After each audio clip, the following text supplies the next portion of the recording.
மனசு நிறைய அன்பு இருக்கிற மாதிரி சொல்லிக் கொடுக்கணும். கடவுளோட தீட்சி, கடவுளோட சக்தி ஃபுல்லாக உள்ளே இருக்கிற மாதிரி குரு வந்து சொல்லிக் கொடுக்கணும். இப்படிலாம் குரு வந்து இருக்கணும் அப்படின்ட்டு மாணவருக்கு சொல்லிக் கொடுக்குற குருவாக இருக்கணும் அப்படின்ட்டு அகத்தியர் சொல்கிறாரு. பாருங்க, வணங்கி மிக உணது பாதம் பணி வாரப்போ மார்க்கம் உள்ள பிள்ளைகளுக்கு உபதேசித்து குணம் குவிய கற்ப விதிமுறைன்னு சொல்லி குறி எறிந்து குருவியினுடைய பதியும் காட்டி இணங்கி விளையாடுவதற்கு கருவும் சொல்லி ஏகாந்தமான சிவமௌன தீட்சையுமாய் மனங்குவிய திசை தீட்சை என்றால் சொல்லி மகத்தான சக்தி சிவ வளம் சொல்லுவாயே.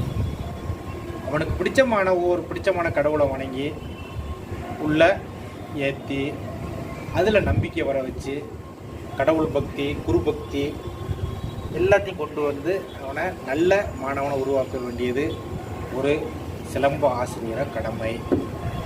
சரி, அனைவரும் சிலம்பம் பழகும், ஆரோக்கியம் இருக்கும். நன்றி, வணக்கம்.